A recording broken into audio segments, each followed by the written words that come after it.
कोल्हापूर जिल्ह्यातील गडहिंग्लज तालुक्यातील नूल या गावचे सैन्य दलातील जवान अमर देसाई हे सध्या जम्मू काश्मीर येथे अतिदक्ष अशा प्रदेशात कर्तव्य बजावत आहेत. जवान अमर देसाई हे मूळचे नूल गावातील असून त्यांनी गडहिंग्लजमध्ये संकेश्वर रोड येथे 2 मजली बंगला बांधला आहे. त्यांना एक मुलगा व एक मुलगी आहे. मुलांच्या शिक्षणासाठी शहरात राहता यावे या उद्देशाने त्यांनी हा बंगला बांधला आहे.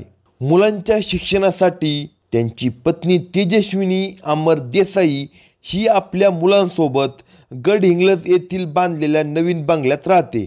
तेजस्विनीचे माहेर हे बाळे आहे.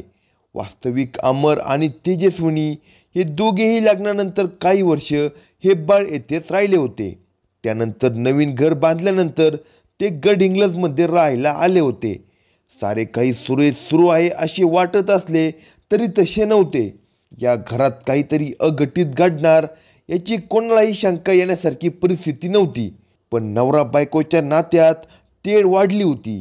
या नात्यामधील कटुता पराकोटीला गेली होती. याचे कारणही तसेच होते. गुरुवार दिनांक 18 जुलै 2024 रोजी रात्री 9:30च्या सुमारास जेवणानंतर अमर हे घरात झोपले होते.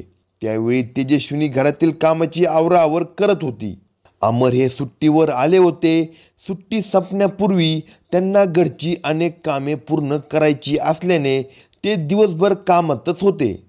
घर, संसार आणि बायको मुलांसाठी ते राबत असले तरी दुसरीकडे त्यांची जन्माची सोबतीण असणारी पत्नी मात्र वेगळाच विचार करत होती. तिच्या मनात चाललेल्या खेळाचा अंदाज मेजर अमर यांना आलाच नव्हता. दिवसभर दगदग आणि धावपळ झाल्याने त्यांना रात्री गाढ झोप लागली. या दरम्यान त्यांची बायको तेजस्विनी हिने आपल्या साथीदाराला बोलावून घेतले. दोघांनी प्लॅनिंग केल्याप्रमाणे अमर यांचे डोळे व हातपाय बांधले. अचानक घडलेल्या या घटनेने अमर सावध झाले. पण पूर्ण तयारीने आलेल्या त्या दोघांसमोर झोपेत आणि बेसावध असणाऱ्या अमर यांचे काही चालले नाही. त्या दोघांनी मिळून नाक दाबून अमर यांचे तोंड उघडले आणि त्यांच्या तोंडामध्ये विष ओतले. अमर त्या दोघांना प्रतिकार करत होता. थोडे विष तोंडात ओतल्यावर अमर यांनी तोंड घट्ट बंद केले. त्यानंतर त्या दोघांनी राहिलेले विष हे नाकात ओतले. श्वासोश्वास होत नसल्याने अमर मोठ्याने ओरडू लागले. त्यांचा आरडाओरड आजूबाजूच्या लोकांच्या कानावर पडला.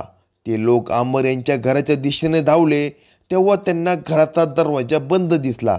काहीतरी अनर्थ घडला असावा या शंकेने शेजारच्या लोकांनी त्यांच्या घराचा दरवाजा तोडण्यास सुरुवात केली. आता मात्र आत या मारेकऱ्यांची गती वाढली होती. शेजारी दरवाजा तोडेपर्यंत या दोघांनी अमर यांच्या नाकातोंडात बरेच विष ओतले होते. शेजारचे लोक आत येण्याआधी हे काम पूर्ण करून तेजस्विनीचा साथीदार बाथरूममध्ये जाऊन लपून बसला. काही मिनिटातच आजूबाजूच्या लोकांनी दार तोडून आत प्रवेश केला. तेव्हा तेजस्विनीच्या साथीदाराने मदतीसाठी पुढे धावलेल्या खाडे यांच्या डोक्यात रॉड मारून तो बाहेर पळून गेला. दरम्यान घटनास्थळी जमलेल्या लोकांनी अमर आणि खाडे यांना उपचारासाठी गडहिंग्लज येथील उपजिल्हा रुग्णालयात दाखल केले व घटनेची खबर गडहिंग्लज पोलिसांना दिली. घटनास्थळावरून गडहिंग्लज पोलिसांनी संशयित आरोपी तेजस्विनी देसाई हिला ताब्यात घेऊन ती आणि तिच्या साथीदाराविरोधात गुन्हा दाखल केला. तसेच तिच्या साथीदाराच्या शोधात पथके रवाने केली. अमर देसाई याच्या पत्नीकडे चौकशी केली असता तिने अमर हे वारंवार भांडण काढून त्रास देत असल्यामुळे प्रियकर मित्राच्या सहकार्याने आपण पतीला विष पाजल्याची कबुली दिली. तसेच तिचा प्रियकर सचिन परशुराम राऊत वय 32 याच्या विरोधात गुन्हा दाखल असल्याने त्याचा शोध घेण्यासाठी गडहिंग्लज पोलीस गेले. तेव्हा सचिन राऊतने हे प्रकरण चांगले शेकणार म्हटल्यावर त्याने ही विषारी औषध प्राशन करून स्वतःला संपवण्याचा प्रयत्न केला.